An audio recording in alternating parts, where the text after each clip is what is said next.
You first learned of Earth as a dismissive footnote. It was a file buried deep in the galactic archives, a minor entry under developing worlds. Your civilization was ancient when their star was still young. You had charted galaxies. You had built wonders that defied physics. They had just figured out how to sharpen rocks. The planet was designated Anomaly 7-3, a world of staggering biological chaos. Life there was loud and aggressive. It competed for everything: space, food, sunlight. Every creature was armed with teeth or claws or venom. You found this distastefully primitive. Your early reports described its dominant species: bipedal mammals, fragile and short-lived. They called themselves humans. They were divided into countless warring tribes. They fought over invisible lines drawn on dirt. They fought over which sky spirit was the real one. They seemed to invent new ways to be angry with each other. It was almost impressive, in a terrifying sort of way. You and your kind dismissed them. They were a planetary fever, a madness that would burn itself out. You had seen it before.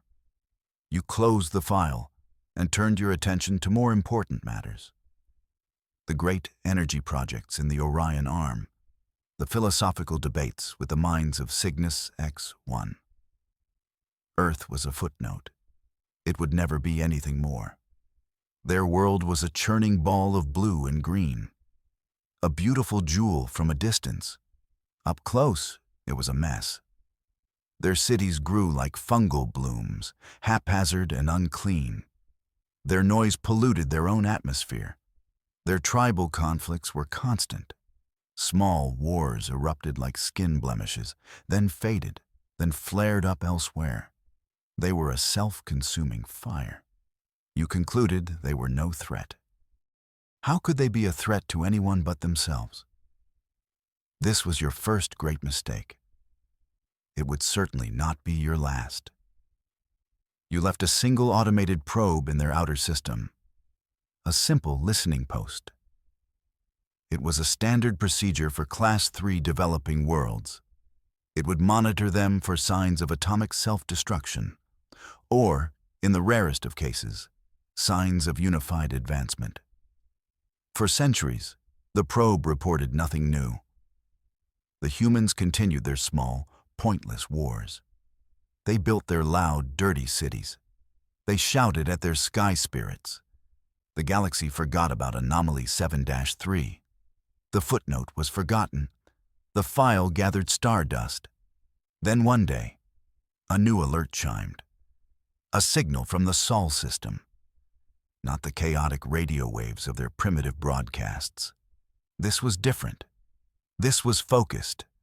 It was intentional. The galaxy, for the first time, turned a curious eye toward Earth. The first true message from humanity was not a greeting. It was not a plea for friendship. It was not a map to their home or a message of peace. It was a scream. A chaotic wave of pure information flooded your sensors. It was a blast of raw, unfiltered data. Your star scientists, the calmest minds in the council, were frightened. They had never seen anything like it. The signal was a paradox. It contained elegant, beautiful mathematics, proofs of theorems your own people had only recently solved, deep insights into the fabric of the universe. It was the work of a brilliant, enlightened mind. But that brilliance was wrapped in something else. It was intertwined with broadcasts of simulated violence, images of explosions and screams and conflict. It carried the soundtracks of their war dramas, the frantic heartbeats of their action heroes, the triumphant roars of their fictional armies. It was a signal of pure genius and pure barbarism, all mixed together. It was as if a philosopher was screaming his theories while punching you in the face. The signal did not say, "We come in peace." It did not say, "Are we alone?"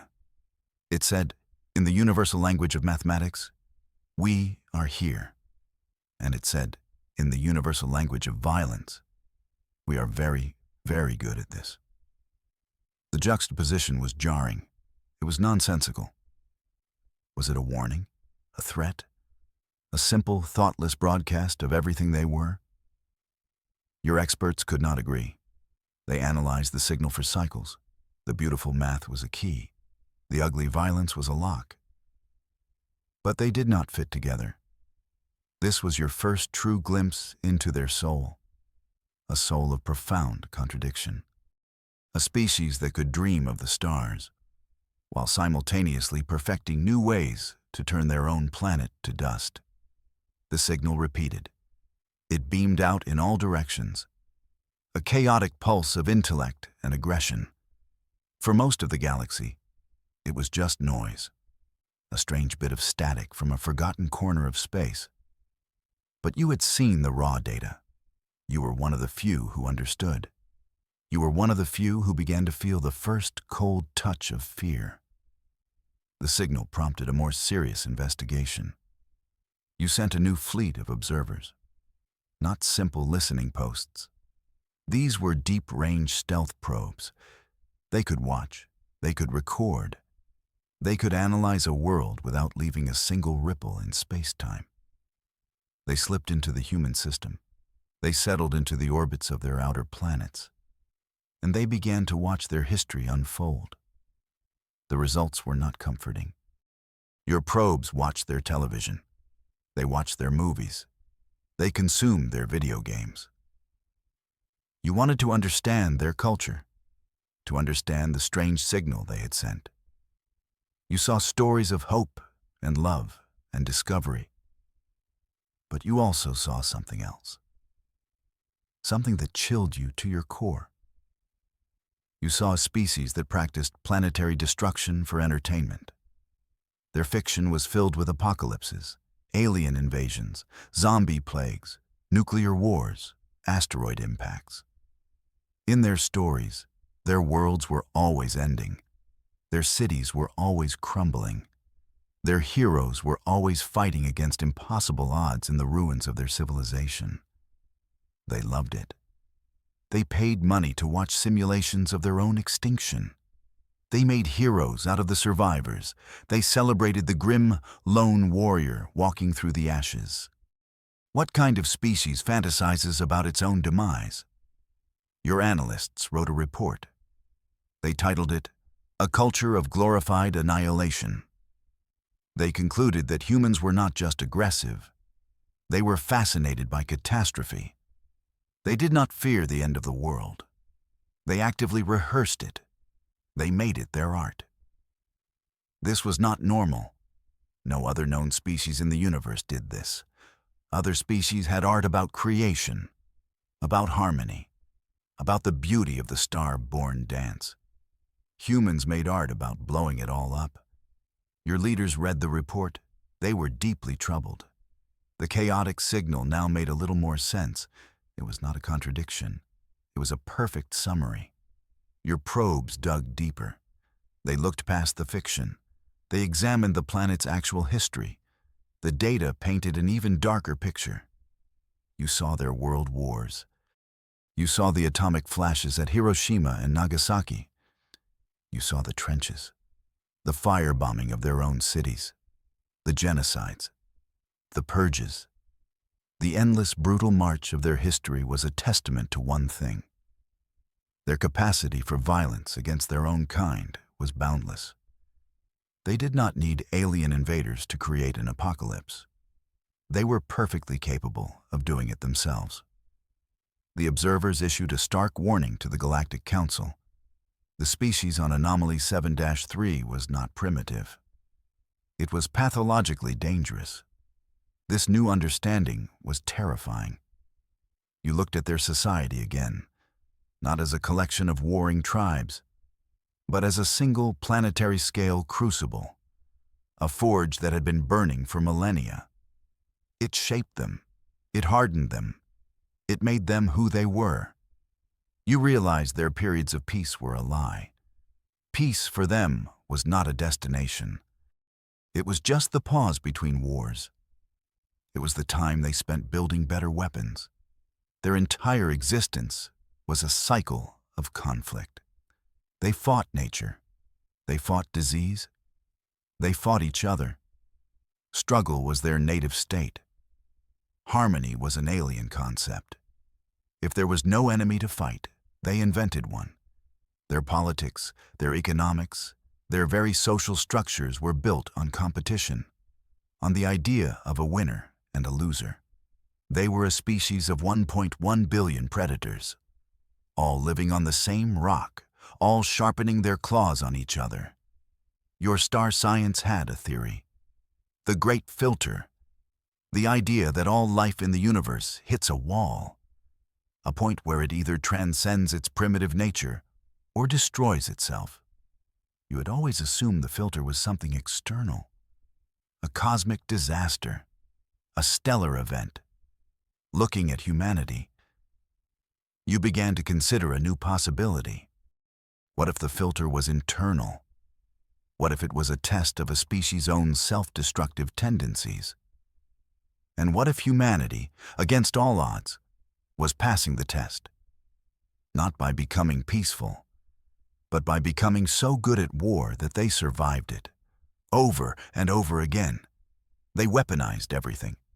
Their science produced medicines and plagues. It produced clean energy and atomic bombs. It connected their world with information and created new battlegrounds in a digital space. They could not help it. It was in their nature. To compete, to dominate, to win. Your leaders began to grasp the true scale of the threat. A species forged in constant fire would not be a peaceful neighbor.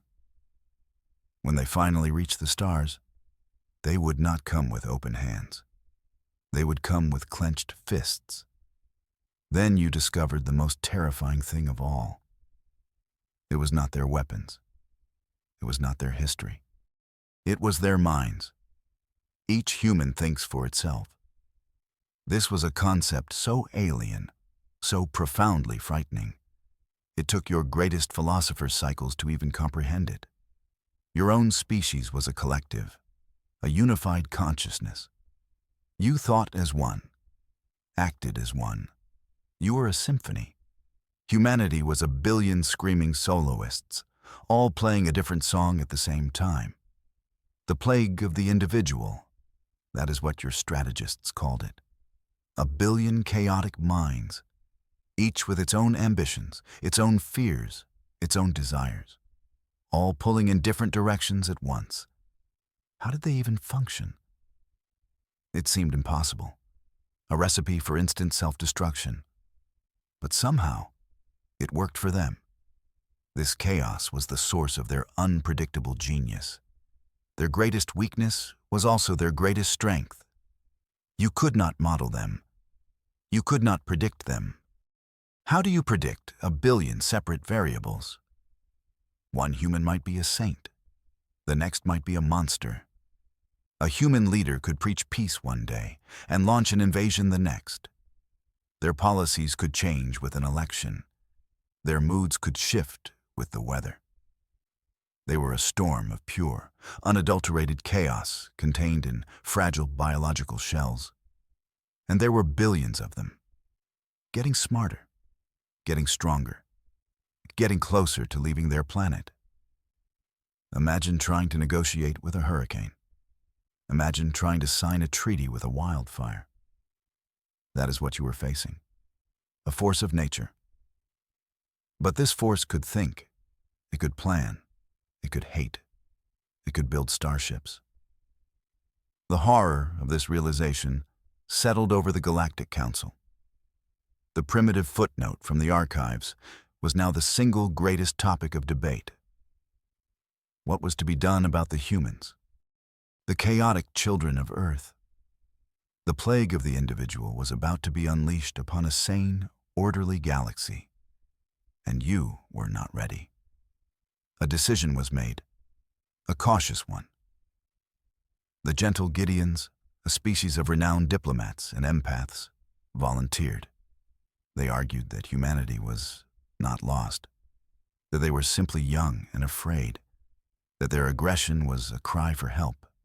The Gideons believed that with guidance and wisdom, humanity could be shown a better way. They would make first contact. They would offer humanity a place in the galactic community. They would offer them enlightenment. The Galactic Council agreed. It was a noble plan, a hopeful plan. The Gideons prepared their great ship, a vessel of peace, not war. It carried no weapons, only libraries of knowledge, gardens of alien plants, instruments for creating beautiful music. It was a ship designed to awe and inspire, to show humanity what they could become. It entered the Sol system on a trajectory of friendship. It broadcast a message of peace in 1,000 human languages. Your records of the event are chillingly sparse. You have the logs from the Gideon ship. Their final broadcast speaks of their arrival in orbit over the blue-green world. The Gideon. Captain's voice is filled with wonder and optimism. He speaks of the beauty of the planet. He speaks of the strange, chaotic energy signals. He says, "We are here. We are ready to embrace our new friends." That was the last message. After that, only silence. The ship just vanished. No distress call, no wreckage, no energy signature of a battle. It was there one moment and gone the next. The observers you had stationed in the outer systems saw nothing, heard nothing. It was as if the universe had simply erased the Gideon vessel. Your probes scanned the planet. The humans continued their lives as if nothing had happened. Their broadcasts did not mention a giant, peaceful starship in their sky. It was a mystery that had no solution, just a terrifying, silent data point.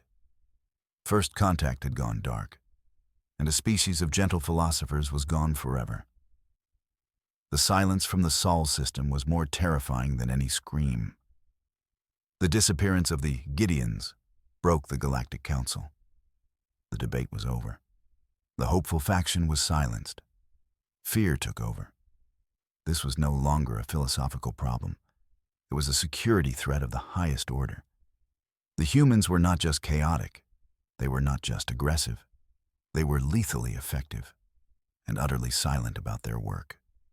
The elders of your race, the ancient ones who had not spoken in a millennium, convened. They rendered a judgment. The species known as humanity was an existential threat to all life in the galaxy. They were a contagion, and they had to be contained. The vote was unanimous. The galaxy would build a cage, a quarantine shield around the entire Sol system. It would be the largest and most powerful energy field ever constructed. The project was immense. It required the resources of 100 star systems, the cooperation of 12 galactic powers. For the first time in eons, the great civilizations of the galaxy put aside their differences. They united against a common foe, a foe they had never met, a foe that did not even know they existed. Fleets of construction drones arrived at the edge of the Sol system's heliopause. They began to weave the Great Barrier, a shimmering wall of pure force. The shield was a work of art, a marvel of star science. It was designed to be impassable. It would let light and gravity through, but nothing else. No ship could cross it. No signal could penetrate it. The humans would be trapped inside, left to their own devices. They could continue their pointless wars. They could broadcast their violent entertainment. But they would do it in a box. They would be alone, forever. The galaxy would be safe. The quarantine was an act of self-defense, a desperate measure to protect the cosmic order from the chaos of humanity. It was, you told yourselves, for the greater good. The quarantine shield was completed, a shimmering, invisible sphere more than 20 billion kilometers in diameter. It encircled their entire solar system. From your perspective, it was an act of mercy, a way to contain a plague without destroying it. You gave humanity a permanent, inescapable prison, but you allowed them to live. You expected them to rage against the walls, to send frantic signals, to show some sign that they knew they had been caged. But there was nothing, only silence. For decades, the Sol system continued as it always had. Then, one day, a new signal was detected. Not a broadcast, not a communication. It was a focused probe, a tiny, unmanned ship. It sped out from Earth's orbit and hit the quarantine shield. It vaporized instantly. A short time later, another probe followed. It met the same fate, then another, and another. The humans were knocking on the door. They were systematically testing the barrier. They were mapping its every contour, its every frequency. You realized your mistake. You thought you were building a quarantine, a passive containment field to keep them in. They did not see it that way. You had put a wall in their path, a locked door at the edge of their garden. They did not interpret it as a shield to protect others from them. They interpreted it as a prison to keep them from the stars. You saw an act of galactic preservation. They saw an act of war. Their response was not fear. It was not despair. It was focused, industrial rage. Your long-range observers saw the changes on their worlds. Their factories went into overdrive. Their orbital shipyards began constructing vessels of a new design, larger, more powerful, more menacing than anything they had built before. They were not building colony ships. They were not building exploration vessels. They were building hammers. And the great quarantine shield was the nail they intended to strike. They did not understand the shield's purpose. They only understood that it was in their way, and nothing was allowed to be in their way. You watched their preparations with a growing sense of dread. The energy signatures coming from their system were immense. They were building something that violated several known laws of physics. Your scientists said it was impossible, that the energy required would be greater than the output of a small star. You told them to keep watching. You had learned not to underestimate this species' capacity for impossible things, especially impossible things involving violence. The day came. The humans did not search for a seam. They did not look for a key. They did not try to find a way around the quarantine. They decided to break it, to shatter it with such overwhelming force that the galaxy would have no choice but to notice. A single, massive ship, more of a weapon than a vessel, moved to the edge of their system. It was not elegant. It was a brutalist collection of engines and power cores and one gigantic focusing lens. It fired. A beam of pure, incandescent energy lashed out. It was not light. It was not radiation. It was something new, something your star science had no name for. It was a lance of weaponized reality. The beam struck the quarantine shield. For a moment, the shield held. It glowed. It shimmered across its entire surface.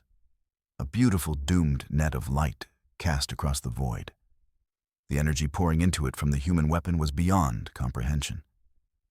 Then, the shield fractured. Not in one place. Everywhere.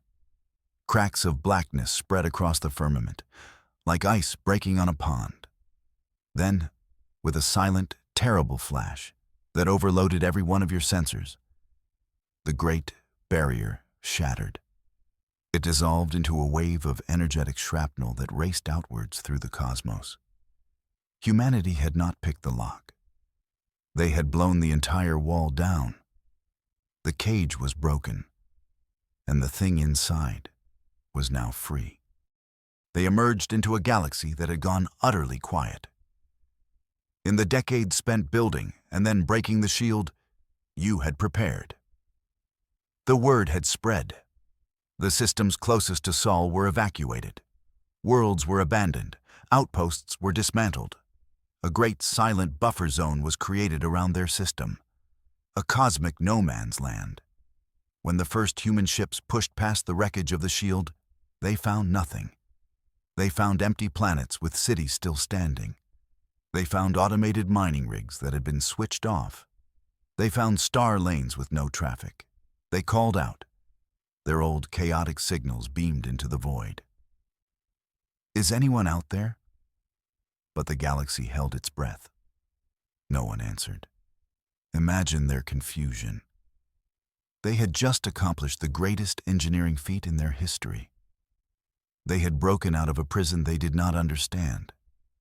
And their reward was silence. An empty and echoing frontier. This silence terrified them more than any enemy fleet would have. It was a confirmation of their deepest, most primal fear.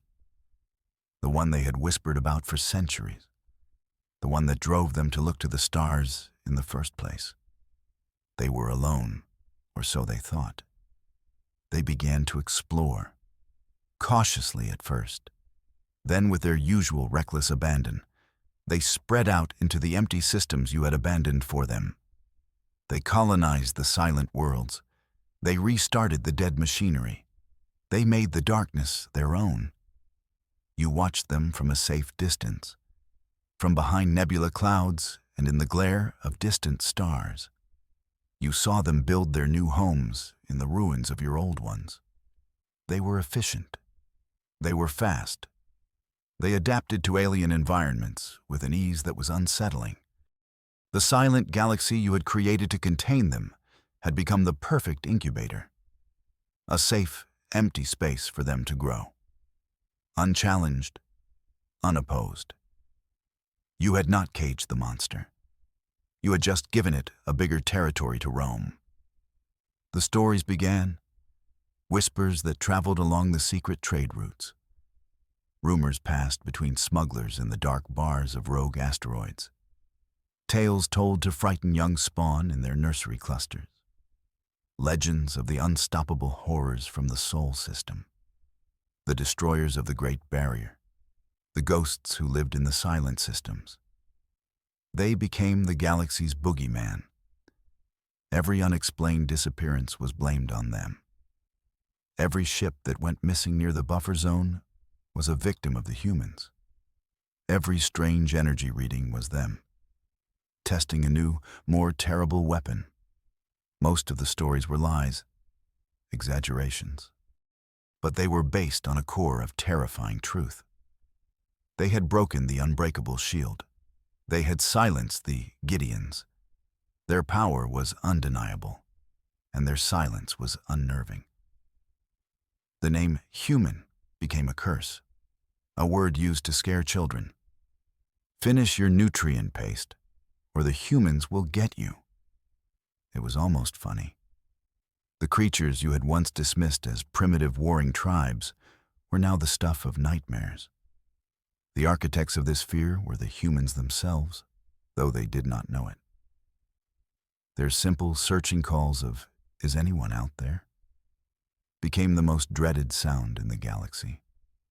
A lonely question that promised only destruction to anyone foolish enough to answer. You created a special division of your military. A group of your best strategists and analysts. Their only job was to study humanity, to understand their motives, to predict their next move. The division failed, miserably. For every model they created, the humans would do something that defied it. For every prediction they made, the humans would choose a different path. They were unreadable. Their souls were a quantum state of contradiction. They possessed a capacity for both breathtaking creation and utter annihilation. Your observers would watch them build a city of stunning beauty on one of their new worlds, a place of art and music and peace. Then, 2 systems over, a human battle group would use a rogue moon as target practice, obliterating it with cold, calculated efficiency. They were poets and murderers, philosophers and thugs. They contained multitudes, and that made them impossible to understand. Your strategists tried to define their goals. What did they want? Conquest? Resources? Knowledge? The answer seemed to be yes, all of it, at the same time. And none of it. Their expansion was not a coordinated military campaign. It was a chaotic explosion of individuals. Corporate fleets looking for profit. Religious cults seeking a promised land. Scientific missions looking for answers. And lonely pioneers just wanting a place to call their own. They were not an empire. They were a diaspora. A billion different agendas moving in the same general direction. Out. This was the source of your failure. You were trying to understand a government, a military, a single unified entity. But humanity was none of those things. It was a species, a force. You could not predict them because they did not even know what they would do next. One of your analysts, in his final desperate report, wrote a single sentence. To understand humanity, one must not use logic. One must use poetry and pray. He was retired shortly after. The first real contact after the breakout was an accident. A human exploration fleet, charting a new nebula, stumbled upon a pirate armada. Not some small band of scavengers.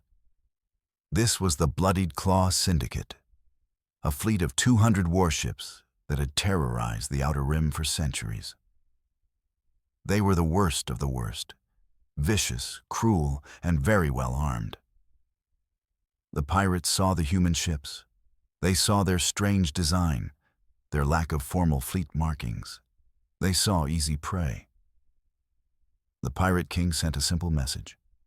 Surrender your ships and your lives. We will be merciful if you do not resist. He was not merciful. He had never been merciful. It was his little joke. He settled in to watch the slaughter. He expected the strange ships to scatter, to beg, to plead.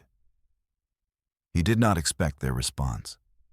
The human fleet commander did not send a message back. He did not ask for terms.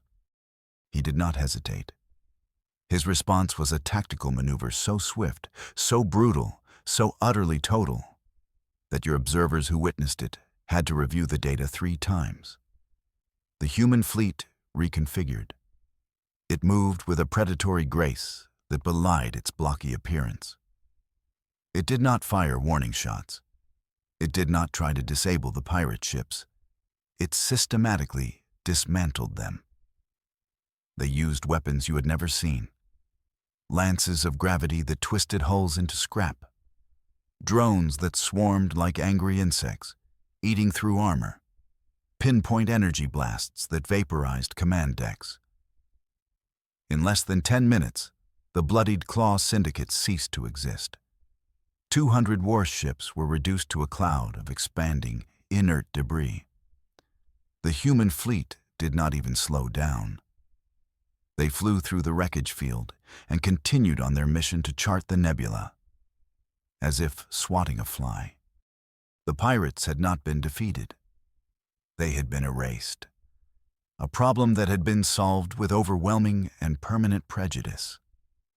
The recording of that battle spread through the galaxy like a virus. It was your first look at human space combat. And it was horrifying. Their efficiency was absolute. Their ruthlessness was breathtaking. The incident was a misunderstanding, a tragic accident. The humans thought they were being attacked by an unknown, hostile military power. They responded as their millennia of warfare had taught them to, with no half measures, with total annihilation as the goal. The rest of the galaxy did not see it that way. They did not know it was an accident. They saw the cold, hard data. They saw a pirate armada that had been a galactic menace for centuries, wiped out in minutes. They interpreted the humans' tactical response as a policy statement. This is what we do to those who cross us. This is the price of speaking to us. This was an accidental declaration of war, a war the galaxy wanted no part of. After the destruction of the Bloodied Claw, a consensus was reached. It happened without a single treaty, without a single summit, without a single formal declaration. It was an unspoken accord, a decision made in the silent, fearful minds of 1 trillion beings across thousands of worlds. The new policy toward humanity was simple. Avoid them. Let them have the empty spaces. The buffer zone you created was now their territory by default. Let them have it. Let them expand. Do not cross their path. Do not answer their calls. Do not enter their claimed systems. Paint a line on the star charts. On one side is the rest of the galaxy. On the other side is the human sphere. And no one crosses that line. It was not cowardice. It was survival. The great powers of the galaxy turned their fleets inward. They strengthened their core worlds. They looked away from the growing human presence. You let them build their strange, chaotic civilization in the dark. You gave them an entire arm of the galaxy to play in. The hope was that they would be content, that they would have enough space, enough resources, enough worlds to keep them busy, that they would forget about the rest of you. It was the galactic equivalent of leaving food out for a bear, hoping it eats the offering and does not come into the house. It was a policy born of pure, unadulterated fear, a fear you had helped create. You had built a cage. They broke it. You hid from them.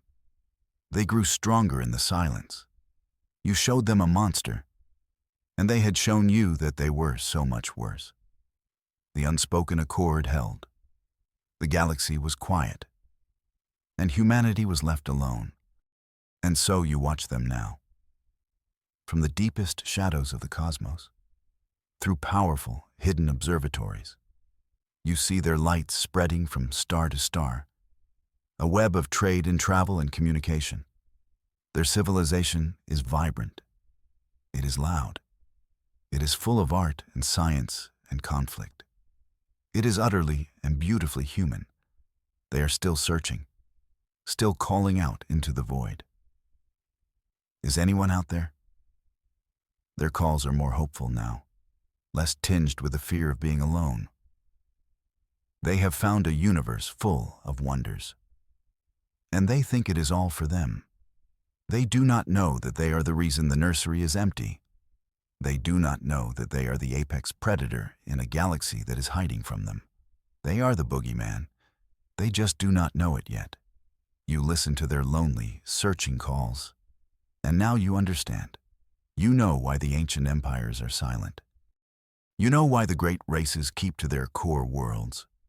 You know why the star lanes are empty where their borders begin. The galaxy is not empty. It is just holding its breath, waiting, watching the terrifying children of Earth, and praying that they never, ever find out the truth. The truth of what they are. The truth of what you have made them become. The lonely kings of a silent universe.